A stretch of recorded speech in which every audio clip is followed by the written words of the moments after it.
Hey everyone, welcome to Bucs UK TV. It's episode 143. David and Stuart are with me, but we have a special guest, Gene. Welcome all the way from Florida. How are you doing? I'm doing great, man. I'm glad to be on. Thank you for having me on. It's always an honor to hang out with you guys and get your perspective on the Tampa Bay Buccaneers. So greatly appreciated.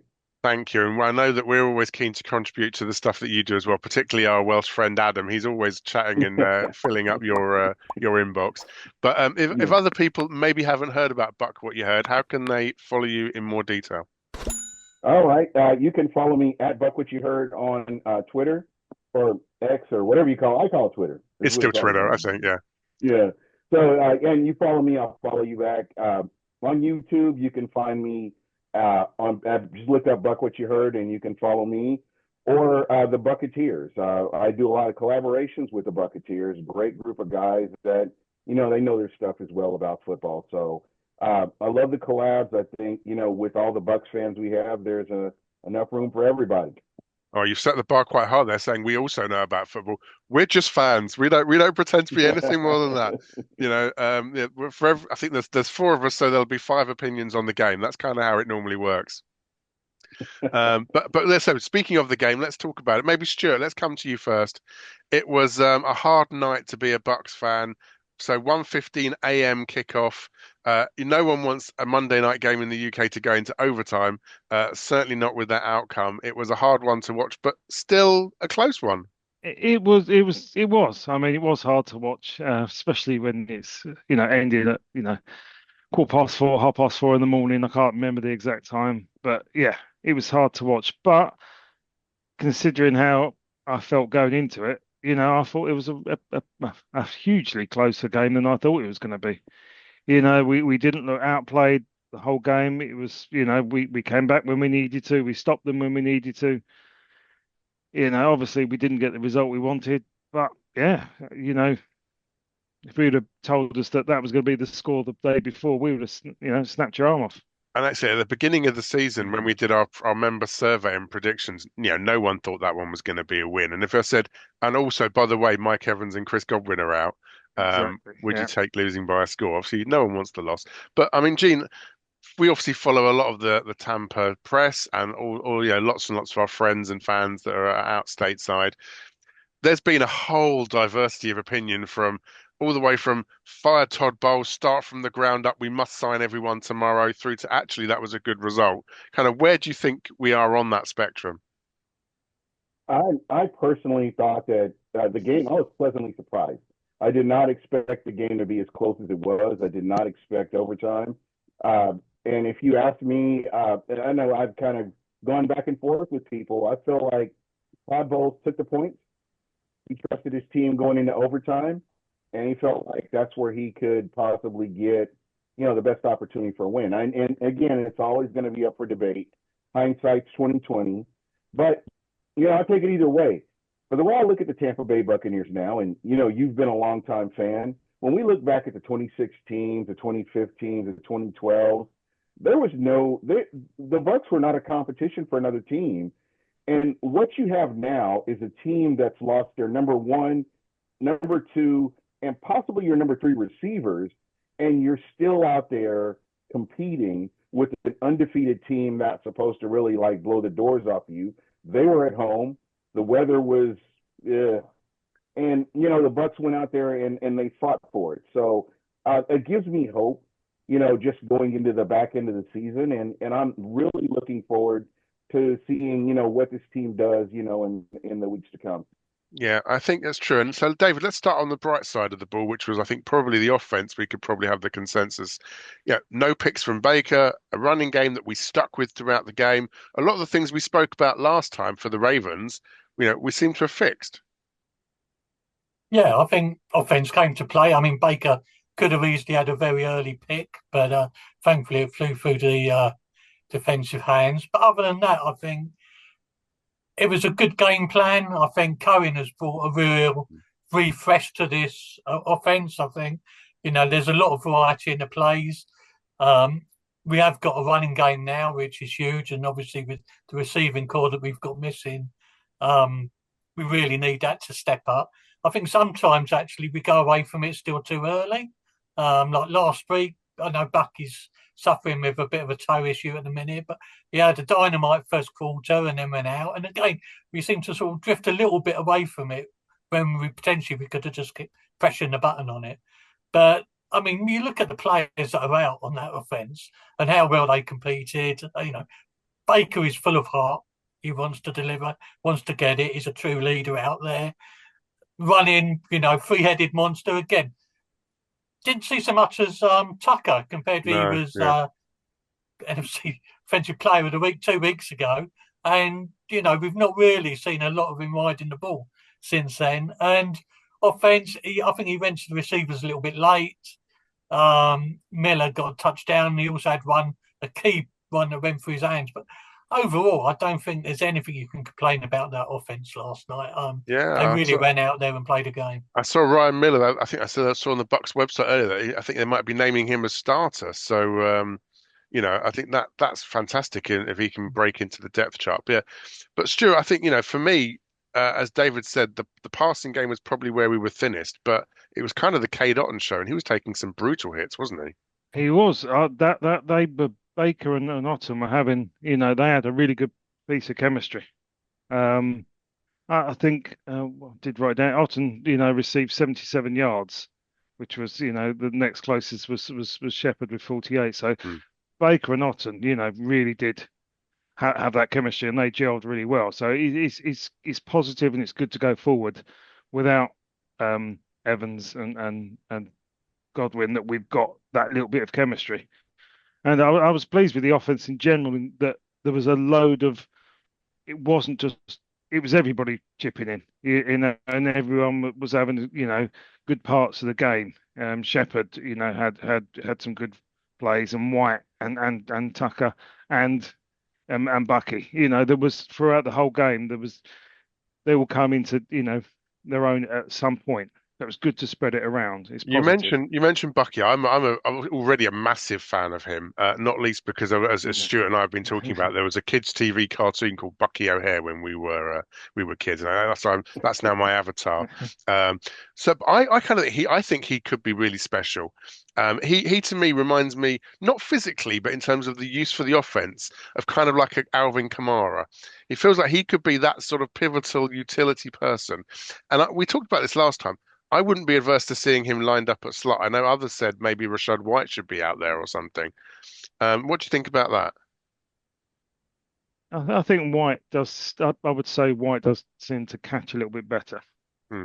I've noticed White plays a little bit better than purely from up the gut. He always seems to get 1 yard and stop. Whereas if he's receiving the ball, he tends to run it a bit further. And whilst Bucky does seem to have that better running ability at this point in time, so. What do you But think, Gene? Because maybe sorry. this week Rashad White was a little bit more patient than he's normally been in the backfield, and maybe Bucky was a little bit worse with his hands, as Stuart says. Yeah, I love that. I love them both. I like Sean Tucker. I feel like they're changes of pace. I love the speed and space. And Bucky Irving surprised me with his pass catching ability. Uh, I don't know if you guys remember how painful it was to watch Ronald Jones catch a pass, but with Rashad White, he has a natural fluid catching motion, and he could take it up the field. Then you have Bucky, who's a little bit more shifty, and when he gets the ball, he's gonna make some plays. And I think with him being a rookie, just time, repetition, and we've got Liam Cohen, and shout out to Liam Cohen, who has done an amazing job so far. And you've seen a smooth transition with what he's done, and we've seen improvements in places that we haven't. So yeah, Bucky Irving, I think, is a big piece of the future of the Tampa Bay Buccaneers. You can't discount Rashad White, and you're right. Well, that's what I kind of saw was a lot more patience from him. Hmm. I saw Bucky looking like at times like a rookie, but again, still making plays, still a bright future with the Tampa Bay Buccaneers. So I was happy with both of them. Brilliant. And you mentioned Cohen, and obviously it all starts with the scheme and scheming around the players that you've got. We always say, a coach shouldn't be a coach that comes in and goes, "This is my scheme." They should come in and say, "These are the players I've got. How am I going to utilize these pieces?" Mm. Do you think there's anything more that Cohen could be doing in terms of, utilizing the pieces and the play calling? I really believe that it's just a matter of him getting adjusted to everything. That's still a season, one season. So there are some special cases where it happens, but I think he's continuously getting better. I'm not seeing the same mistakes as an offensive coordinator, play caller. He's learning from his mistakes and he's continuing to get better. So again, I'm very comfortable with the offense and what they've done. I think they've gone above and beyond losing your number one, number two producing receivers or offensive weapons, period, and just what they've done. And, you mentioned Kate Otten. I know that there has just been that chemistry and it's continued to grow. I've been frustrated at times because of some of the play selection, but it's starting to pay off now where they're getting to really know each other and they're getting comfortable and they're able to make plays. And David, in terms of some of the intangibles, like the clock control, I think was probably one thing that I would like to maybe see a bit more focus on.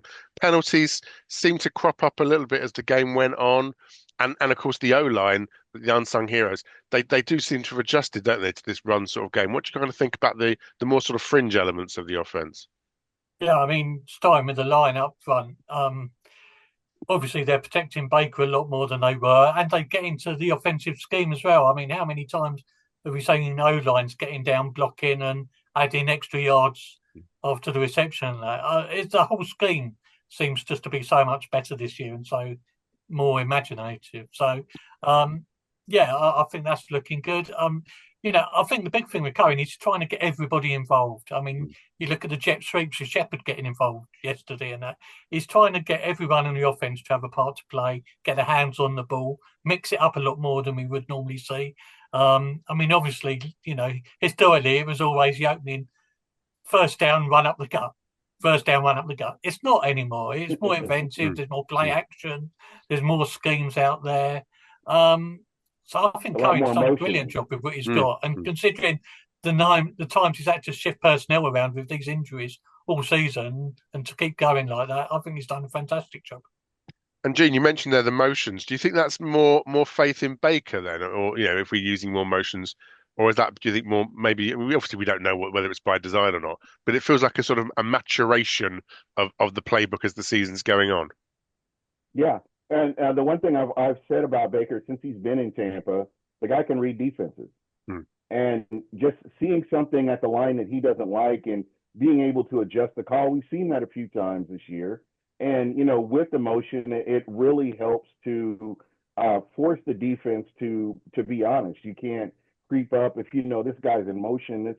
It's unpredictable and it's a lot more, as David mentioned, more imaginative what they're doing. So uh, I think there's a comfort with Liam Cohen and Baker Mayfield to where they can work together, and I think that's the perfect marriage right there, and you love to see it.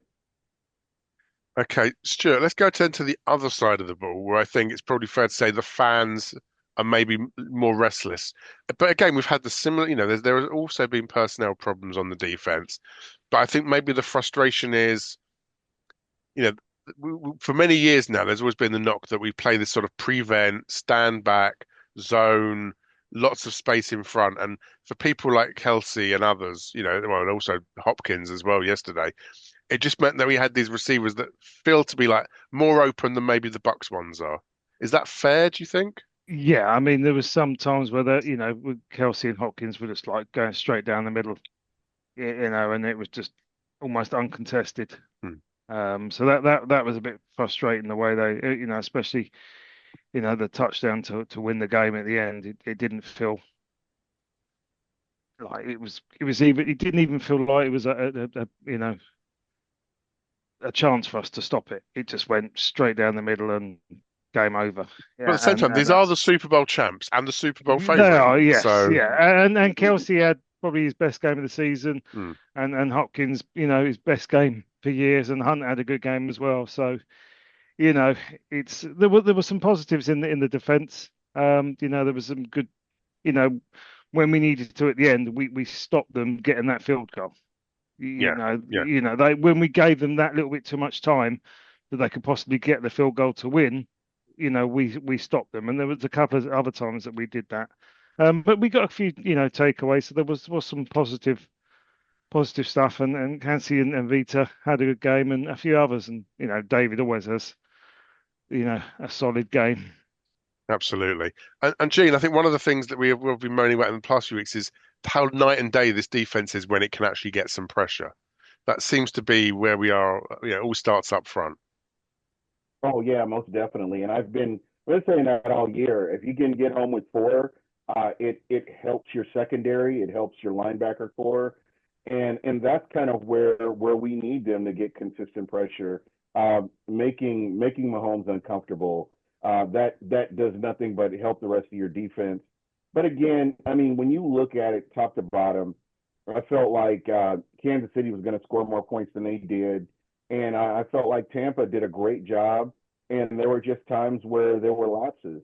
And again, they have to get better. It's something they've got to do in order for us to keep our eyes on the prize with the playoffs in view. So again, there's a lot more football to be played. I feel like adjustments can be made, and these problems aren't physical problems. I feel like they're all coachable. So there are things that they just have to work on and get better at, and I think they'll be just fine. I think this was to me, it was a positive measuring stick. Big game against San Francisco, but the Bucs aren't out of it, and I know it's doom and gloom for some people, but we're just at the free agency is almost over with. They're not free agency, but the The trade trade deadline is deadline, yeah. today. Yeah, the trade deadline is today. So again, from here, the Bucs really have to bring their A games and hope that players can come back healthy. I think it's a plus that we have a later bye than what we've had in recent years. So I think that'll benefit the Bucs, making that push towards the playoffs. It's a really good point. Okay, it could always be worse. You could be New Orleans, and no one wants that. So, but David, it felt like a couple of players on defense that we heard a few names we don't always hear. Bracewell seemed to get a little bit more involved. Cansey we heard for a while. Yaya had maybe had a quiet year compared to what we're expecting. We heard a few more names, didn't we, yesterday? Yeah, I mean those guys are all have suffered from time to time with injuries, haven't they? They haven't Yeah. played consistently on Hmm. the field, but we all know what their capabilities are. And yeah, I mean certainly V and Kansas getting him with sacks was really positive early on. I know a lot's been made about Josh Haynes yesterday, but that was only his second game. You've got to give the guy a chance. I mean, there was no way with that screen he was ever going to stop that touchdown. But there's a lot of people that are just still in that learning mode at the minute, and when we do struggle, it's more of a communication issue, I think, than the quality of the player. Yeah, yeah, and we know at some And positions like cornerback, we are incredibly thin. yeah, so it's constantly having to be next man step up. Hmm. Hmm. We lost Wingfield for weeks. We lose McCollum for a period of time. They haven't actually played consistently as a unit. So, they've done pretty well, really. I say, Kane, as everyone else has said, Canes was sitting there 7-0 going into that. When I got to bed, I was ready to watch a game, not in a lot of hope. But, overall, in the cold light of day, that wasn't a bad performance at all. And I think there's a lot there to Yeah. be encouraged about. Maybe it's because it feels like the opposite of buckball. We're so used to an awesome D, moaning why can't the offense just score some points? But actually, the points are coming now, and we're going, guys, the offense is scoring. Can't you just try and stop them for once? So it kind of just feels like it's not quite the buckball we're all used to. Stuart, just to round off then, kind of what if you're Coach Stuart and you're in the coach's locker room, what's the point of emphasis for the week ahead? We'll come on to talk about the 49ers more specifically, but just in terms of, what's the thing you want to work on? I think emphasising that how well we played in that last game against the champions. Hmm.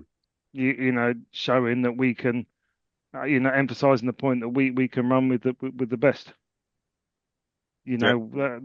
That's what I would emphasise this week. Yeah, you took the Super Bowl champs to Yeah, overtime, and if we had a yeah, chance to to have the ball. I mean, that's the other thing. Yeah. I said it on the forum. The overtime rules have to change, don't they? It's a bizarre one. It really is a bizarre one. It's almost like the toss of a coin decides the game. Um, Yeah. Yeah, you know, everyone has to get a possession, whether you go yeah, college ball or not, or whether yeah, you stick it out. But you just have to. And also, 10 minutes feels like, you know, given that methodical Chiefs drive, you could easily end up with 3.5 minutes to try and come back and win the yeah. game. It's not It- parity, is it? no, well, I mean they changed it for the playoffs, but not the regular Hmm. season. So maybe they will do in a few years' time. But yeah, it's a bit bizarre. Not even getting a chance to get a touchdown as well. Yeah. Just Yeah. feels a bit wrong. But it's not like the rules weren't there beforehand. And they're the same rules for everyone. Yeah, we always Yeah, know. yeah, A bit like the referees. You could moan about the refs, but well, sometimes you get the rub, sometimes you don't. yeah. Okay. Let's move on then to talk about the 49ers. And Gene, so, again, at the beginning of the season, we asked our members which of the games you think we're going to win, you're going to lose. And this was like Death Alley. This was not the stretch of the season we were thinking where our wins were going to be coming from. But actually, although the 49ers are coming off a bye week, they are 4-4. This isn't the 49ers we probably thought we were facing. No, with their list of injuries, I mean they're just now getting Christian McCaffrey back. I don't even I There's a possibility that he plays, but again, I like this Buccaneers team against the 49ers. I think if everybody goes out and does their job on defense, I think the offense will look good against the 49ers, I believe. With the running game, with the emergence of some running backs that you didn't really expect to hear from at the beginning of the season, and how they're producing.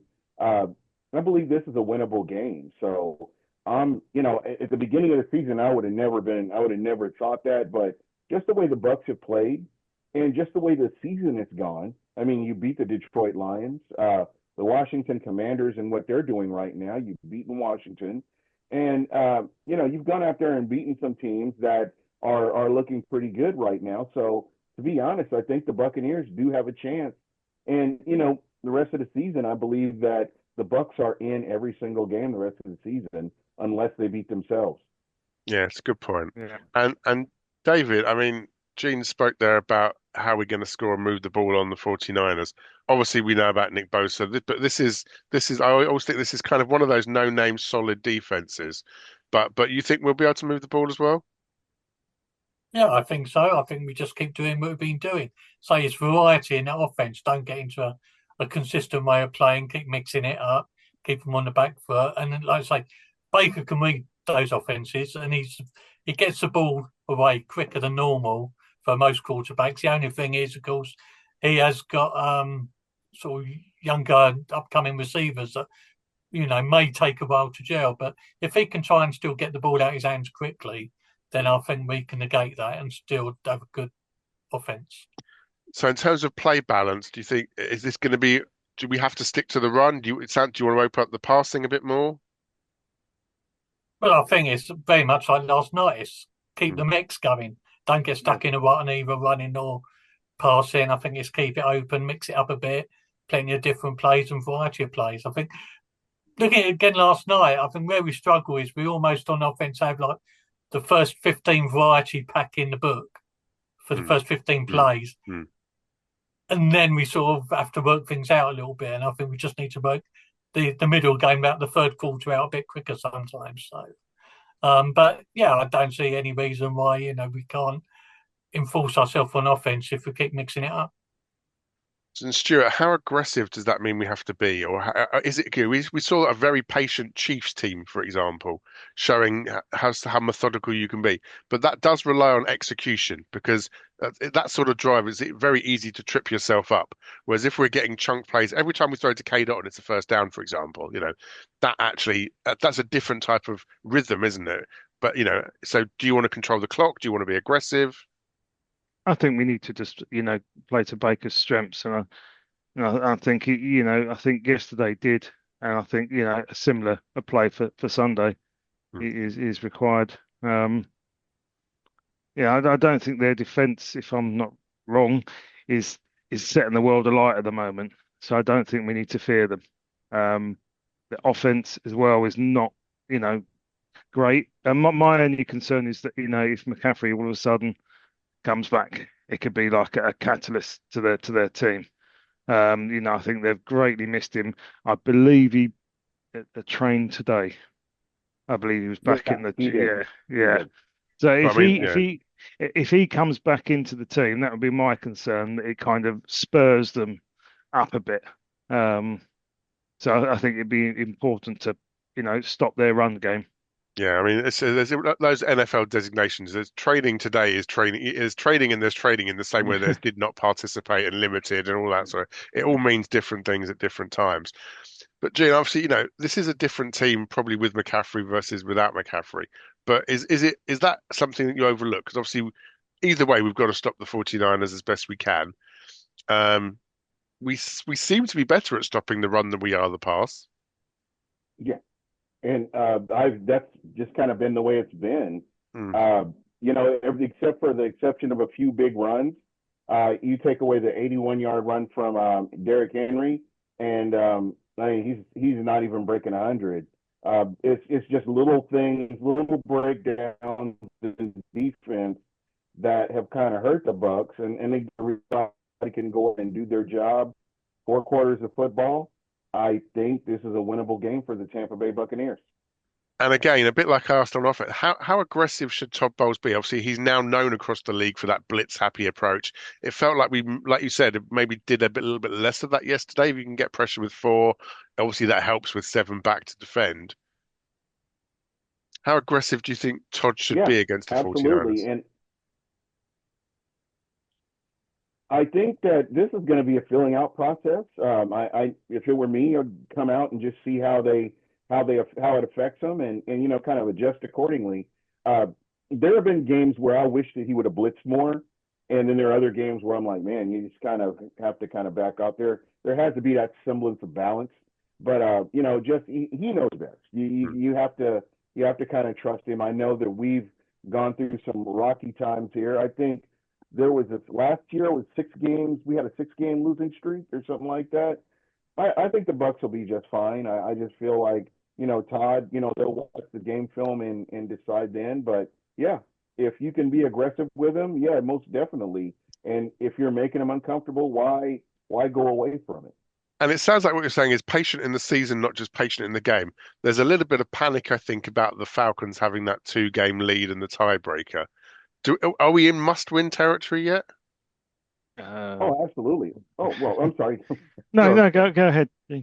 Oh no, no. I thought we were, after that. I mean, you can't depend on winning the NFC South. This is going to be something they're going to have to go in and win these games. Where the Bucs are in control of their own destiny, and as of right now, they don't need any help, but they do need to start winning these games. on, Stuart. Yeah, I mean, the last few years, I mean, we've been fortunate enough to get to the playoffs through winning a very weak division. But the Falcons are showing it's not a weak division, or it's just not a one-team division this year. So we are playing catch up. So we do have to make sure we are winning these games to stay in contention. Because it looks like the wild card is going to be wild, isn't it, as a race? So Yeah, because we're relying because they've got the they beat us twice. hmm, We've got to rely on 3-game changing so that yeah. we are ahead of them to win the division. So we are looking at the moment at the wild card. So we do need to make sure that we are winning enough to be in that position.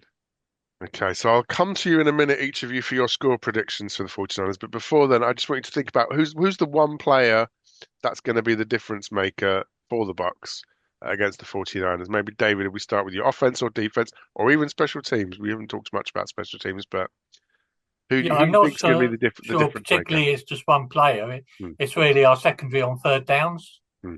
where you've got up against George Kittle and Sam Debo as well. So, that's going to be the big factor for us. We've got to get better on stopping teams on third downs. And Yeah, that's the thing that we nearly focus on. I mean, it's almost replacing Kelsey with Kittle this week, isn't it? And we've got to yeah. get better at And that. Hopkins becomes Debo. Yeah, exactly. Yeah. Yeah. Gene, do you agree, or is there another player or area you want to highlight? I think it's Baker Mayfield. He's still the straw that stirs the coffee, and I believe how Baker goes will be how this team will go. And as long as he plays like he did, mistake-free football, I really believe that's going to be the key component in the Bucs winning this game. Stuart, who's your Yeah, choice? no, I would go with Baker Yeah, myself. I think he's a leader and he's passionate, and I think if he's playing well, it can go throughout the whole team, and I think he can be the catalyst for a victory. But on the flip side, if he's if a few interceptions, it could lead to a bit of yeah. a beating. Got to be careful with the ball. I think for me, part of that being careful with the ball is about the tight end camp. You know, clearly K. Dotton is having a fantastic season, buoyed by the fact that he's getting the exposure with Mike and Chris Godwin not there. He looked a little more shaky than I would like him to be in the blocking game yesterday. Obviously, I think I would not fault his catching on his route running in any way. And we know he hasn't got blazing speed, but we've seen with Gronk and others, you don't need to have blazing speed to be an effective tight end. But I feel like we can't expect Otten to be the only tight end in town. We've got Payne Durham isn't going to be setting the worlds alight with his hands. Keeft isn't too shabby, we know, with his hands and can catch. And I don't know much about Devin Colt, but it feels like we can try and play the tight end camp a little bit more. When we are weak at receiver, and if we don't want to put our running backs in the slot, then actually we need to come out in more tight end sets, I think. Again, we talked a little bit about this with John the other week. I think actually two tight end set as a starting place, without it always being Otten that's going to be the receiver, we can try and mix that up. I think that might try and keep people guessing a bit. And like you were saying, David, with the variety. So just my tap of take because I think Otten, bless him, is going to explode if we keep sort of stringing him out over the middle and he's getting his spine dislocated by linebackers. So yeah, so okay, so score predictions then. David, we'll start with you. Um, we've got a shot at this, haven't we? Yeah, I think it's going to be a tight one. I'm going for 30-27 to the Bucs.